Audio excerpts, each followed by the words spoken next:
Hello everybody and welcome back to these short computer trainings. We'll continue to talk in this video about the network utility application for Macintosh OS X. Uh, let's start it. So network,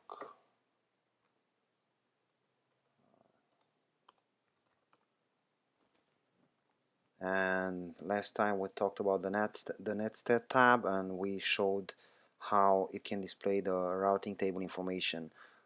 We can use this information to see if, for example, we cannot reach a device on our network if we have a wrong entry there that's actually not valid anymore.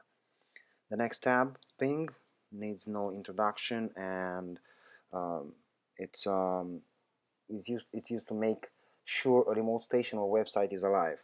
The ping command uses the ICMP protocol, Internet Control Message Protocol, echo request packets to induce a response in a remote host if alive when accepting connection on ICMP.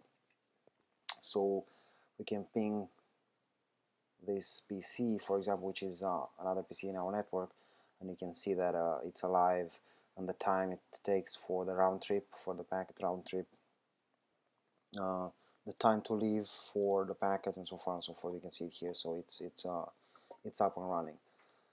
The lookup command is similar with the nslookup command in Windows and Cisco routers, and it will translate a machine name or website name, the DNS, the domain name, to one or more IP addresses. Some websites like www.google.com have multiple servers across the globe, so you're gonna get multiple IPs for that. There you go. So these are the servers that my computer can see that respond to this name, www.google.com. Traceroute will tell you the exact route that a packet will take to reach its destination. Okay, so we're gonna trace route to google.com, for example. This command is gonna give you every single hop that the packages take to reach that specific server. You can use this command if you have multiple network paths in your organization. You know a path needs to be the default one, but you need to check it anyway. You need to check if it's followed or not. If you see it's not, and you see a loop in that list that is not supposed to be there, then most probably one of the routers on the path is down, and the path has been deemed obsolete by the routing path calculation mechanism. Actually, there is a long discussion here because the path might change only because your gateway calculated that the new path has a lower cost and choose that one, or uh, the path calculation mechanism just felt that the other path is overwhelmed, and it sent the packages to a different path, and so far and so forth. There are different reasons for which a router may choose a different path for the packages than the default one.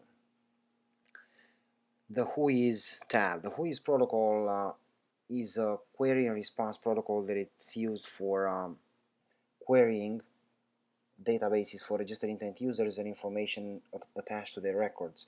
For example, autonomous system number, AS number, domain name, IP address block allocated, and so forth. Sometimes for some websites, phone numbers as well. Any single information that they actually disclose over the internet for this protocol. You can choose from several internet sites that offer this service right here in the drop down. The finger tab, finger is actually, it's pretty much an obsolete protocol, and we don't understand why it's in use anymore. It was used in the 80s actually to check the availability of a user at a different site. However, because of security concerns, by the 90s most of the internet services were blocking this protocol. Also, finger is not compatible with NAT, with network address translation protocol, so if you have a router that does the network address translation, this is not going to work for you either. Well, it's not going to work because the service is not available anymore for most of the internet websites, so I would ignore this tab if I were you. Port scan, it's pretty much what the name says, and it's going to try to look for open ports on a specific IP or server name or whatever you feed into this box right here. If you are part of an organization and you do not work in IT, I would not recommend using this one, because usually security measures and logs are put in place that deems such actions as an attack on the system. You do not want to query one of your organization's servers for open ports if you're not part of the IT team, right? So that's pretty much what I advise, right? As you can see, I'm actually scanning my router, and you can see that I have only 2 open ports on my router. This is actually my default setting. I only allow HTTP and HTTPS, and I open FTP only when I need it, and I close it after that in the firewall. Okay, so that's pretty much about it about network utility. You can read more about it on our blog. Thank you for watching. Don't forget to subscribe if you like the videos, and don't forget to check out our blog, watermarked at the bottom of the video. Thank you.